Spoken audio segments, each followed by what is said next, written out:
Leveling up sucks and it hijacks your brain. That's just a little bit of an exaggeration. The whole concept of leveling up is meant to mimic the growth of real life and use numbers going up to make you feel good, but then they throw in a bunch of damage scaling enemies. So, let's fix it. This is Extra Human, where the fishman got a big stick and you smack around giant mutant fishes and blast water in their faces. Last time, that's what my dream is, and this is the journey to help you motivate you to follow your dreams. We're 1 week away from launching a demo on the 11th of November, my time, Australia, and I'm running a week behind already. So, Xbox told me my proof of concept demo isn't ready, Nintendo ghosted me, and PlayStation wants me to have a fully internal network. So, I've uprooted the ocean, and now I am polishing stuff and revolutionizing the level up before releasing a 10-minute demo for you. So, pretty basic knowledge here. The level up system lets you power up and grow as your skills improve with the game. But I'm going to make a stress system. So the goal is to make players push themselves to get better, not from just farming a bunch of droves of XP, but by pushing your skill as a player and using your strategy to overcome giants. But before you can figure out how to actually do a strategy, I've recently learned that frustration from not getting what you want is actually really good. It is actually indicating your growing need to change. So keep on trying new things, and when you eventually figure it out, you'll have that big aha moment even though you're not actually going through a puzzle, and brute force it until you get the feeling of being in anime like solo leveling. So the first step is measuring it. The most intense part of my battle with the begin for the first time was around the 5-minute mark, so we want something with that for it. Then I want to tie in to the I'm about to die feeling, and sometimes something about the incoming attacks or near misses and how often that's happening. I don't know how I'm going to measure how you're strategically doing because I can't measure a good or a bad strategy, just like presets like a wide attack on a swarm or an amount of counterattacks. And I can't let frantic moves reward players for freaking out. So you need to be controlled. Combos aren't going to work because that tells you how good you are at knowing the enemies, and then I can't reward prior knowledge at all because then new players won't be able to feel the whole growth system until they've spent hours and hours in the game, which I want you to be able to level up within the first 5 minutes and feel the power and get hooked on it. I'm basically trying to measure a player's flow state. Oh boy. But if I can invoke fear and influence the reactions that I should get by curating the emotions that I want you to have, then I can predict how most players will feel, and even better, I can predict how Reef or how I would feel in that situation. And then using the perceived level between fighting a pack of wolves or like 3 lions or a titan, then I gotta figure out which one would appear more dangerous in this situation. I mean, big thing more scary, but a pack of wolves or 3 lions is also pretty scary. But I can set the enemy strategy in the behaviors. I can mimic the animalistic or stereotypic behaviors that I want, so then players can just manipulate that for their own strategies that I cannot predict, which is really cool. And then you'll be able to use the strategy that you want to get better, or, brute force it until you break through your own limit as a player, and no matter what level of chaos you will be capable of, you will always be able to use whatever you want even if you're at level 0, which is really cool. But the rest of the logic in this will mostly come from playtesting. My phone's about to die. It was at 30% and now it's 17. So, let's make it. Okay, in Unity, I've spent 3 hours. No, I don't know how I'm gonna do the green screen thing because I just want to take out my face. I spent about 3 days just figuring out how I want this system to work, and that is why I didn't say much in the last video on the Word Game Company, but I'm gonna do a second collider as a trigger under the player so I can get a list of all the enemies that are in range. Then that part was actually very easy to make up. Here's a thingy, and now we get into the time sinks. The list of nearby enemies is filled with the biggin, but nothing else. Everything has the same tag, which is what I'm using to do it, so it's not a problem in the script, it's just the other enemies. So let's do a fixer knowledge from the past, from the knowledge of the past 3 years of doing game dev. What I've learned is sanity checks. Make sure I'm not going crazy by testing where the problem actually is, because it does actually do something. That's good. Dude, why am I still tired? I'm starting to get behind schedule at this point already, but as long as I can cut a few lines of dialogue, which should take like half an hour, and then get some type of environment stuff within the week, will be good. Schedule will be conserved. Stop vibrating and moving so much. If I can get slipstreams with the movement to demonstrate the fun of the game, it doesn't even need to be super fast speeds, just making it feel fun. That's all I need. Spoiler? Nope. I will have to cut stuff again. So, when I spawn new enemies, the list isn't detecting any. Then I got distracted because tired for a good half an hour, and then got music, duplicated begins, changed its scale, mesh, animator, and bam, 20 minutes later, I don't know or even care what the actual problem was, because I changed the object name and pow, it works. One done. Now the list keeps on doing a null object when the attack is destroyed, which is annoying and will crash the game. So after a forced break from forgetting to do admin stuff, let's get, and less than 5 minutes later, I just make the spawning object remove itself from the list before destroying itself, and bam, 2 down, just a few to go. Now when trying to grab the transform of each game object in the missed list, I keep on getting a null reference for the line in the for each loop, which is how I was triggering the logic. So adding a check if the list actually has more than 0 objects, null references for the line. I didn't assign. Next thing is I can't tell which object is the target because they're close enough together that I can't tell which one it is from just the movement, or if it's just a switch from what it should be. And then setting a kinematic doesn't even work because the ocean floats pretty much everything. It's a cool effect, but not for debug. I'm gonna be lazy. It looks like it is changing, so sure. Finding the distance works sometimes. It looks good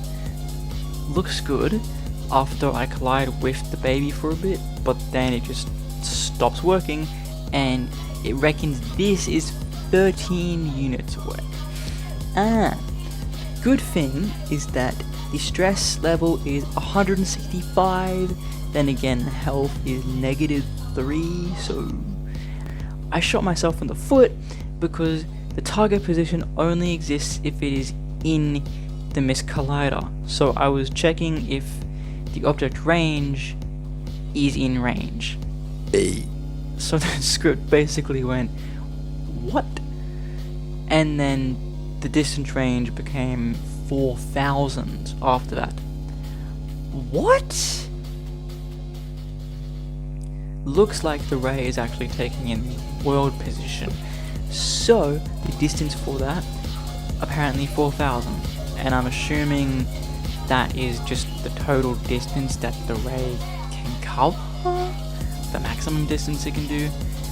But if I move past it and then like move past the enemy, it's about 270, and then I move behind it, it'll go to 240. So maybe it's world relative as well. I did figure it out. I don't know what I wrote down. I basically didn't need the hit point for distance at all because I was using the syntax wrong. Yay! Not for using the syntax wrong, but for figuring out what the problem was. 2 points left, and now to go do the job. Well, and when I get back, turned out the target isn't switching. I was being lazy for no reason. Fine, I'll do it the long way. So I start with just adding a debug to get the game object name of the target, and wait up. Oh yeah, it does work! So all that's left is adding up all the enemy threat levels and altering the final calculation to match what stress level you should be feeling in like 3 base situations. I'm gonna go to bed and then we end this. We threat level. I ran into a for each loop through all the objects in the enemy list with the enemy tag, and then added the threat level of each of them individually and as a reference from the script to a variable on the player. Then if the object number is equal to the last object in the list or the array, then I will turn off the bool that encapsulates the entire thing, so it will only loop it once. And then I even made it that the enemy will take its own threat level away from the player before being destroyed. Very nice! Dude, I tried to set a float to false thinking it was a bool. I be tired. I want to finish it dope, so I'm not well, I did stop, but I'm gonna keep on going. Now, I haven't tested this, but Dad showed me how much dust is in this town that it accumulates in 2 weeks, so I did just stop to go clean and have a little rest, and I cleaned while I was binging anime, so that's nice. And then I went to the job. So after I get back, the for each loop wasn't running because of the bool that was actually false on startup. So after I fixed that was very easy. There it is! Threat is 21 with the begin and the baby. Very nice. But when the new enemies are spawned, it's not updating at all, and it doesn't take away from the enemies when it is destroyed. So I set the loop to run once, but it's not editable. It can't be changed because I'm creating that value from a search of the enemies that exist on start from an array that exists. I'm never actually creating anything like a list or array to store the values. Now the enemies can spawn and add to it and then get deleted and remove the threat. Very nice! How am I meant to check if an object existed in Inspector or is a new spawn? No. Turns out I didn't have to. So, side tangent,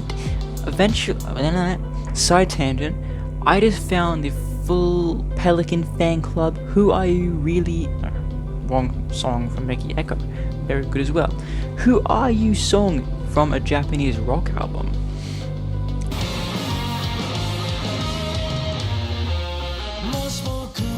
And dude, it's the final OP for the last story that concludes Naruto, and oh man, it's good.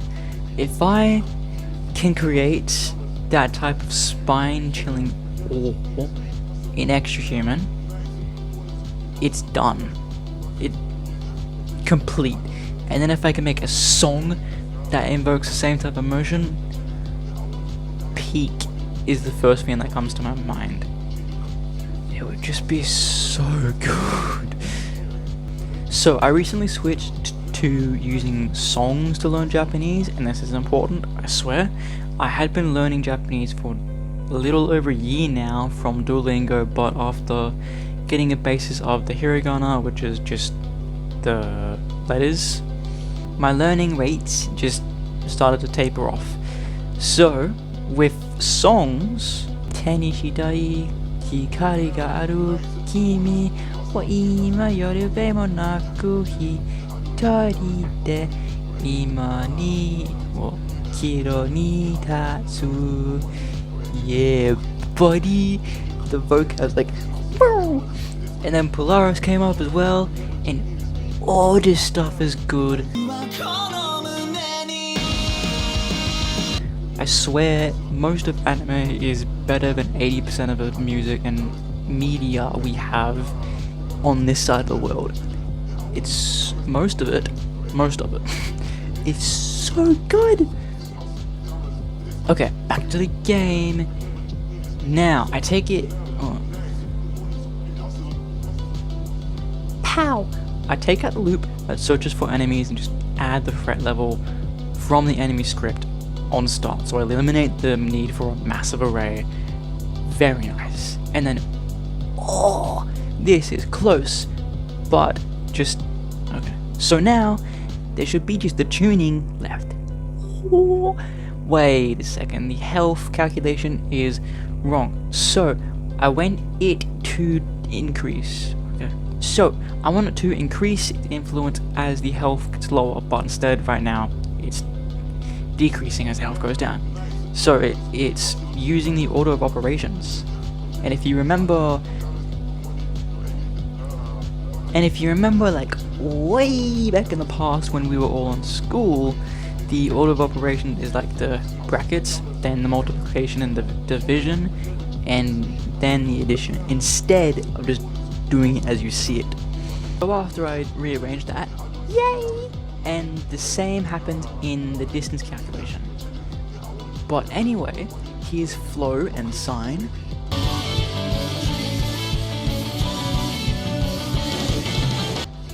Oh, that's good.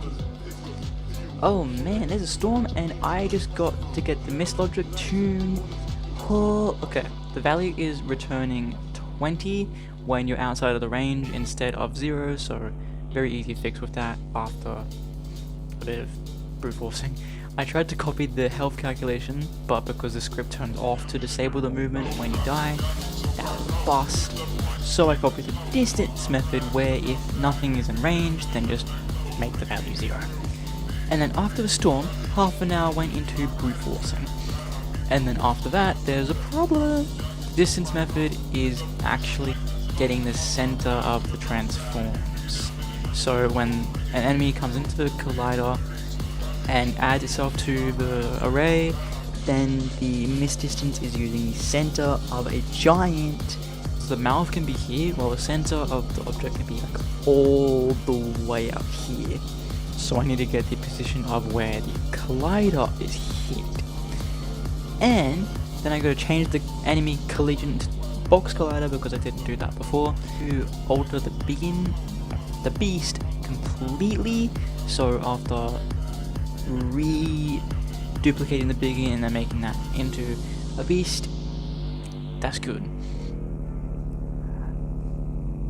And at this point, I could not focus anymore. I'm done. The beast is deleting itself on start and the distance is still going to the object's center. But after a break, turns out the name wasn't matching exactly with what the script was looking for, and the health wasn't being assigned because of it. So it actually just died as soon as the game started. I thought there was a problem with the word point for the collider distance, but the raycast hit point just doesn't know what it's meant to be targeting. So I went to the job on Saturday again, and then that afternoon I just took a big break because I was really tired, and then Sunday I went, okay, I gotta move. I got no upgradables, and after a bit of no progress, because I, again, was tired and getting very distracted extremely easily, I eventually stopped again. The unlock and level up system is really important, and now that it is unfinished, it's making me very behind schedule. And then because I was tired, I didn't end up making the video Sunday or Saturday, so it's a little bit late, but it has allowed me to try a few more things. I literally wrote in the script that it went like this, where I show you the working thing, but it didn't work, and I got a few steps closer. So the rest of the week, and the video will come out next week, we need to cut the dialogue, smooth up the animation switching, and do the environment, but the environment is the absolute last priority here. And then we can launch the Kickstarter and the demo on the 11th. I'm really wishing I had just said 14th or something, but doing what we got, I'm gonna have to cut a bunch of stuff. And I saw a video a little while ago about this, and not I have already kind of done a bit of this with the food, where I have like 1.5 meals instead of 3, and I just have the 1.5 meals 2 times a day. So I'm actually getting the same amount of food, but it's more spread out. I'm not around to finish the game because I killed myself working too hard. That's kind of a no-no, huh? I really wish I could stay up until 3 AM and then no, but I got a job, so thank you for watching. The raw video is already half an hour long. The full text document is 2 pages. So now to edit, and right now it's 10:30, so I got an hour and a half to edit, and then upload on 7. Let's do it.